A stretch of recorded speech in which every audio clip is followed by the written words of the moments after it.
आपके पास आते हैं, थोड़ा-सा एक जवाब दे देते हैं। सरिता सिंह जी हमारे साथ जुड़ी हुई हैं और सामाजिक कार्यकर्ता के तौर पे हैं।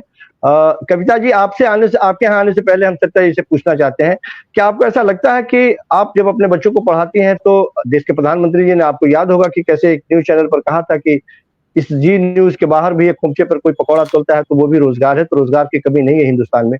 तो क्या हम अपने बच्चों को इतना हायर एजुकेशन इसलिए देते हैं कि रोज़गार के नाम पर भविष्य में उसे पकौड़े तलने की नौबत आ जाए और उसे भी हम अपने जीवन का साधन बनाएँ और कहें कि नहीं आपको भूखे नहीं मरने देंगे, ये देश की सत्ता यही चाहती है और इसी तरह से राजनीति चलती है। आपको क्या लगता है?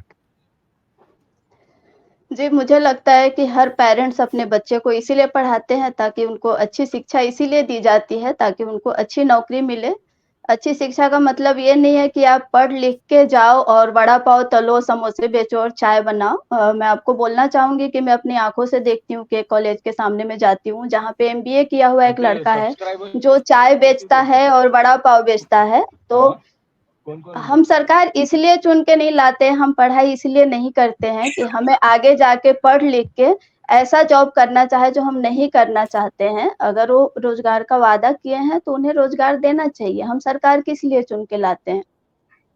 वो बोलते हैं हमेशा बोलते हैं कि हम भ्रष्टाचार हटाएँगे, हम शिक्षा देंगे। तो मेरा कहना है कि सरकार अगर कुछ करना चाहती है तो वो शिक्षा के ऊपर ज़्यादा ध्यान दे। अगर कोई ले रहा है, अच्छे से पढ़ लिख के आ रहा है तो उनका हक है, उन्हें अच्छी नौकरी मिलनी चाहिए।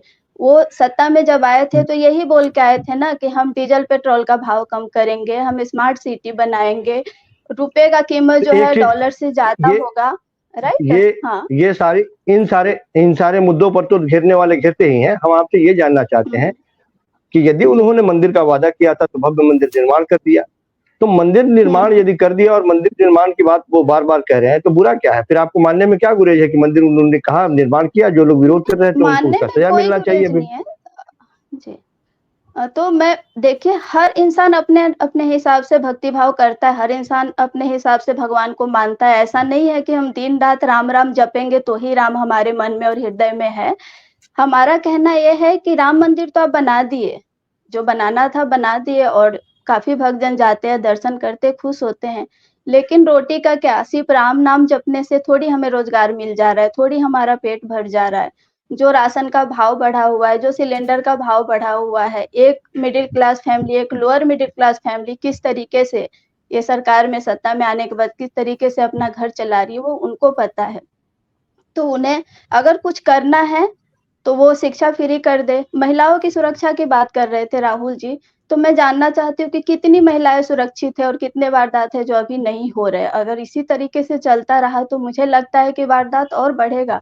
अगर लोगों को रोज़गार नहीं मिला, तो लोग इसी तरीके से गलत तरीका अपनाएँगे और पैसा कमाने का देखेंगे, चोरी-डकैती और बढ़ेगी। तो मेरे हिसाब से सरकार जिस लिए सत्ता में आई है, सबसे पहले उस पे ध्यान देना चाहिए। न कि राम मंदिर बना दिए और राम-राम जपते-जपते हम राम मंदिर के सामने ही कटोरा लेके बैठ जाएँ, ऐसी नौबत नहीं आनी चाहिए। तो भीख बहुत बड़ी माँगने बात, की बहुत नौबत बड़ी ना आए। हाँ, बहुत बड़ी बात आप कह रही हैं कि सचमुच में राम मंदिर यदि बना है तो राम मंदिर के साथ-साथ हमें रोटी की भी बात करनी होगी और रोटी भी सर्वोपरि रखनी होगी। राम मंदिर बना, हमारे लिए स्वाभिमान का विषय था, लेकिन ऐसा ना हो कि हम एक दिन उसी के सामने हमारे बच्चे कटोरा लेके बैठे। राज शर्मा जी को जोड़ते हैं, आते हैं नीरज भाई आपके पास। राज शर्मा जी को जोड़ते हैं। उनका भी एक अनुभव है और खास करके वो सेना से रहे हुए लोग हैं और जो भी बात करते हैं खरी-खरी बात करेंगे, हम उम्मीद रखते हैं। शर्मा जी आपको क्या लगता है कि धार्मिक ध्रुवीकरण ये एक स्ट्रेटजी का हिस्सा है मेन मुद्दे से या मुख्य रूप से जो हमारे पास मुद्दा है उसे भटकाने के लिए या सचमुच में उनके खाते में एक बहुत बड़ी उपलब्धि आई है जिसको वो भुनाना ही चाहेंगे? जी, शर्मा जी। आप म्यूट हैं, अनम्यूट कर लें आप अपने आप को।